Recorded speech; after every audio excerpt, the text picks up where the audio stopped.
You can't pay me to relive 2024. Like, even if I tried, you can't pay me to relive 2024. And action!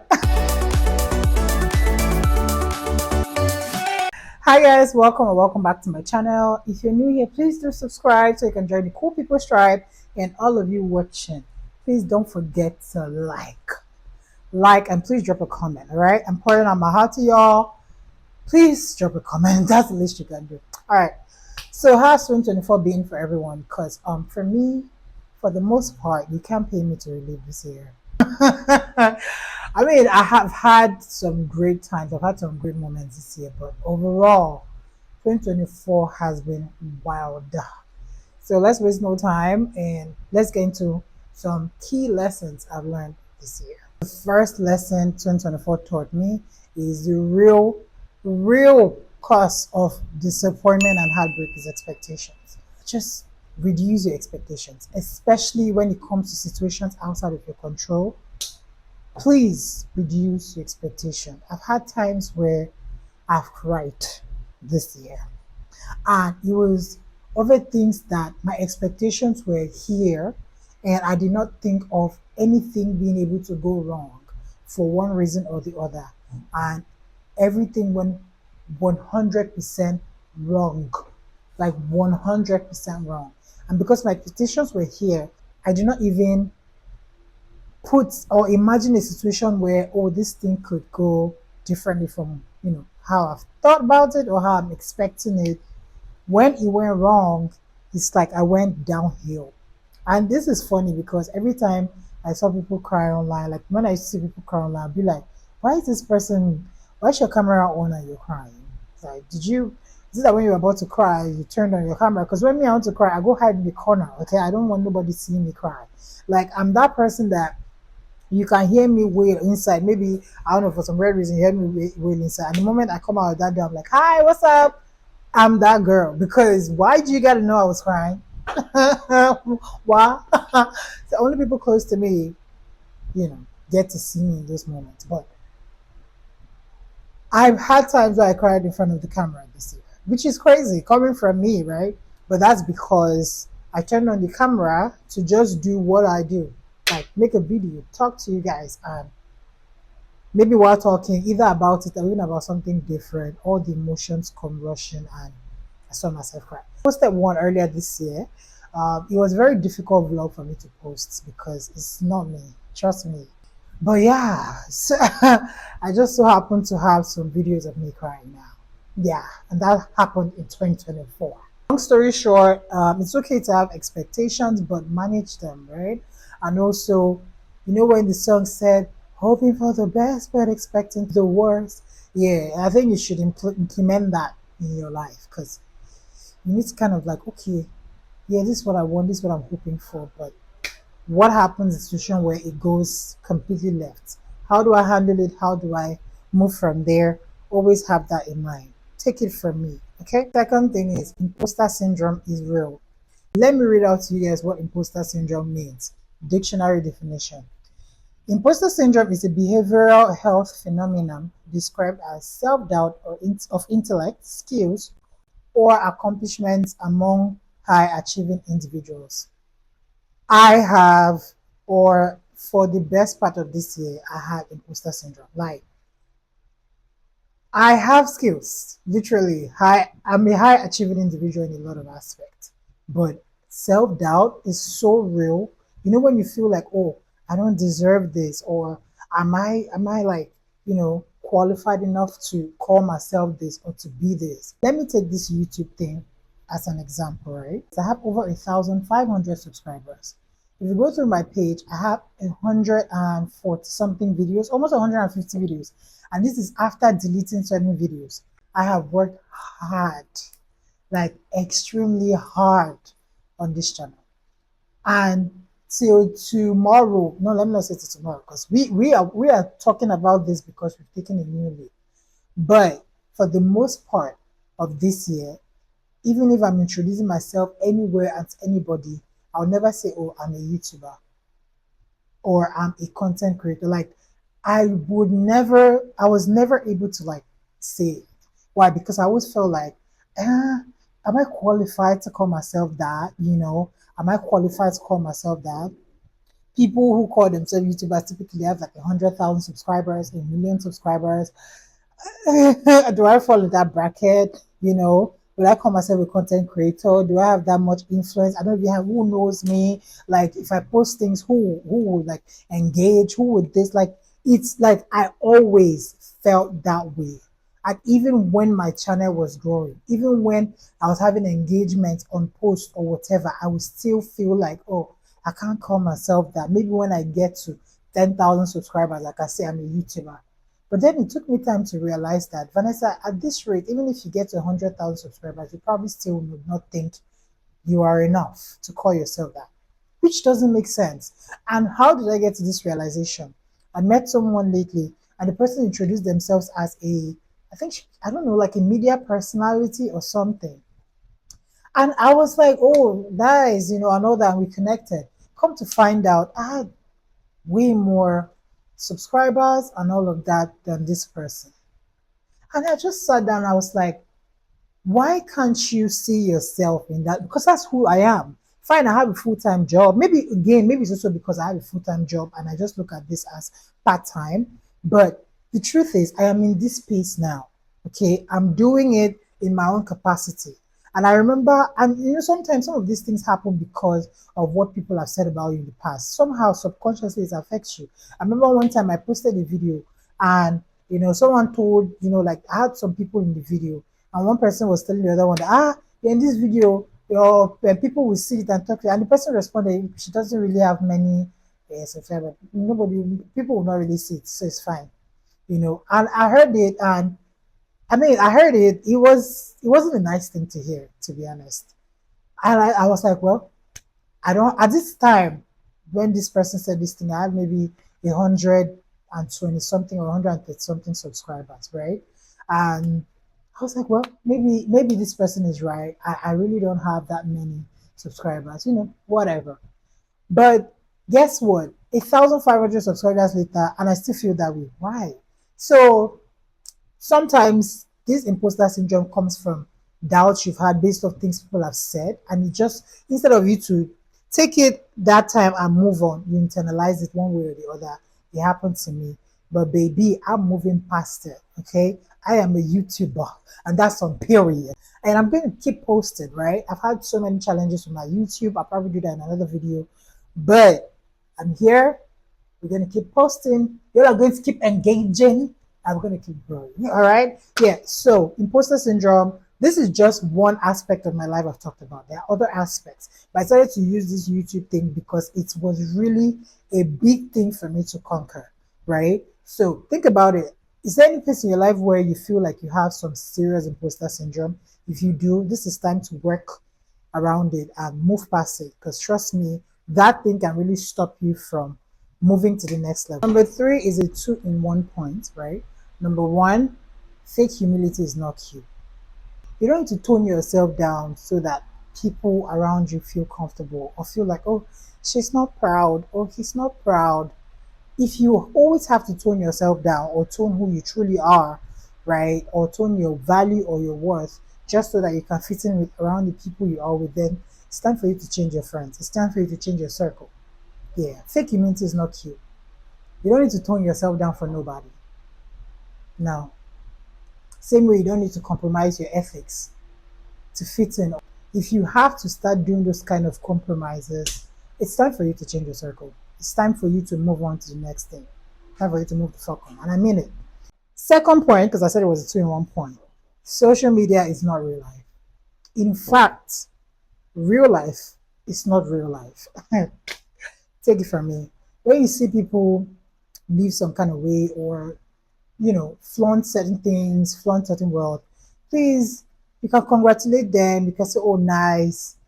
But please don't say God when. Don't say, I want to be like, You can draw inspiration, but draw that and move on. Because take it till you make it is real. It is real. Like, you cannot understand the levels people go to appear in the type of way in public that they are not. I'm telling you, it is real. That place where you are that you think you're not trying, or you think that your life is the worst thing to happen on earth, you have no idea how much better you are than a lot of the people that you think have a better life than you. Trust me. I've known before now that people fake it till they make it in Lagos. Like I know that it's a thing. Like there's it's not new. However, I did not know that some people don't even know where to draw the line. I did not know that people can go as far as let's move to the next. Long story short, you don't need to tone yourself down. The moment you need to tone yourself down to be around certain people, it's probably time for you to change your circle. And it's not pride, really. If you are always the richest in your circle, you're always the best in your circle to the point that you need to tone it down, you're in the wrong circle. And trust me, you're limiting your growth. And wherever you are that you think that you're not doing well, be contented. Of course, keep being ambitious, keep pushing to get to the next level. But never envy other people. People will rent car, people will rent house, people will rent all sorts. People will even rent kidney and liver and hearts to survive. Take it from someone who has seen it firsthand. Please, let's move to the next point. It's okay to change your friends. This 2024, I had to learn that be the friend you would like to have as a friend, right? So be that friend that will support your friends. If they're doing business, you will support them, by buying stuff from them whenever you can. You wear their stuff, tag them, because that's the kind of friend I am. I remember when my friend Carrie started her clothing line.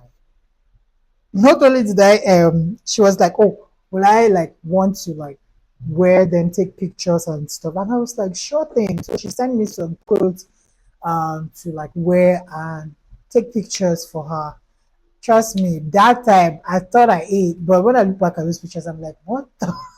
But I was doing it to help my friend, right? And I paid for all those clothes. I did not say, oh, because she's my friend.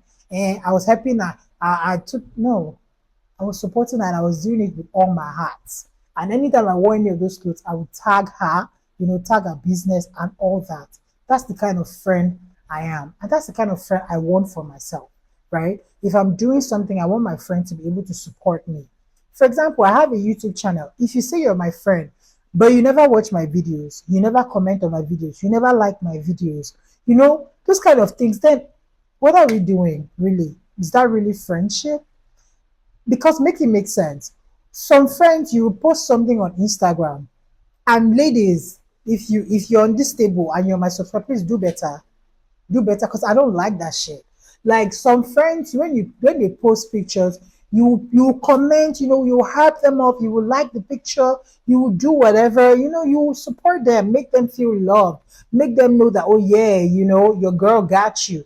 You will not post your own, they would not even like they will just scroll past. Or maybe if they just okay, they don't want to look like haters, they just stick like one half-ass like and move on. But the whole time this girl she's always in your comments, hyping you up. Chill. What's gonna like it really kill you to pick your phone and be like, oh, you look good, girl, or or just keep put a like love emoji or like emoji or something. Like it's the little things, right? If you have friends and these people cannot even show you love, sometimes maybe on your birthday, it's almost at midnight, towards the end of the day, they will send you a half-ass happy birthday.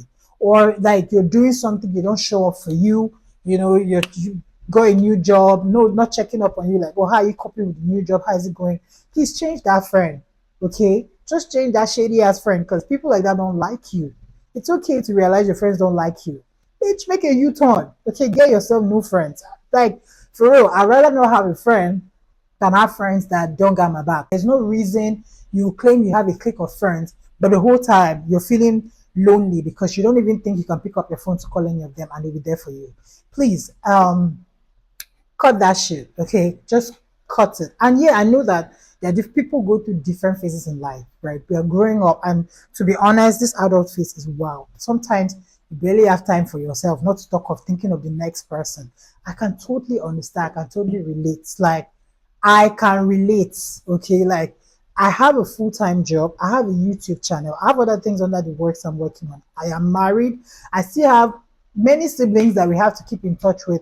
I have so many things happen for me at the same time, and it can be overwhelming. But you cannot tell me that there is no time in a week or a month that I have to like check on my friends, check out their channel, like their picture.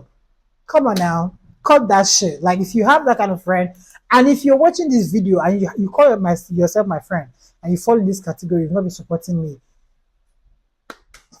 I don't think I need to say much, right? And that said, I realize I don't have enough friends, at least enough reliable friends. I do have some. I ain't gonna lie. I have some of my girls, some of my friends too. They have traveled out. It won't be bad to make some new friends that we can just hang out sometimes and all of that. So I mean it. I mean that shit. So like, if you are the kind of friend that I just mentioned, I would like to have, please DM me. Okay, let's talk. Let's have a coffee date or something. This is gonna be my last one for this video. Is everything happens for a reason. Yeah. I started this video with saying that I had too many disappointments this year, but slowly but surely I realized that it happened for a reason. It was very hard because trust me, when these things happen, it's hard for you to try to see any other point or side to it. But slowly but surely I realized that everything happens for a reason. Yes, the Bible 8 with Jeremiah 29 verse 11. The thoughts I have for you, says the Lord, thoughts of good, not of evil, to give you an expected end. Everything happens for a reason, and that's why you should not do life alone. Like, you need to have something you hold on to. For me, it is my God. Like, are you kidding me? Like, if I did not have God in my life, I did not have the Bible, there are a lot of times I would have crashed real bad, trust me.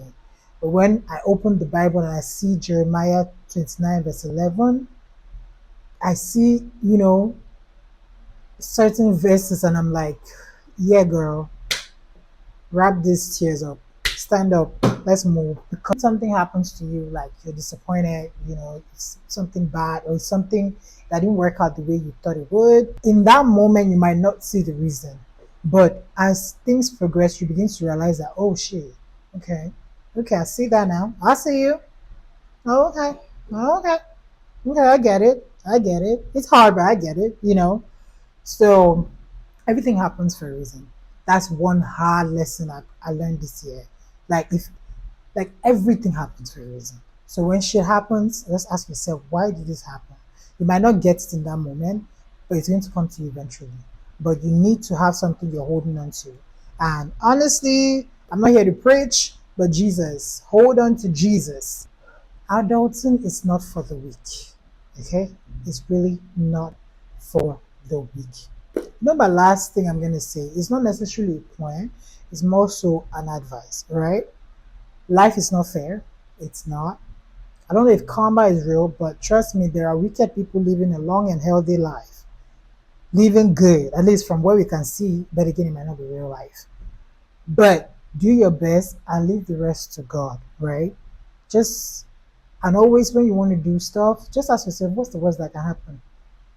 Put yourself out there, do what you gotta do. What's the worst that can happen? Maybe the worst thing they'll tell you no, they'll look down on you, but then you move on, right? So yeah, live your life very fearless and hold on to your faith. It's going to see you through a whole lot. And remember, social media is not real life. Anyways, that's all from me today, guys. And I would like to know, what is your own lesson that you learned this 2024? Maybe the one that sticks with you the most, or maybe which of these points that I've listed really resonates with you the most.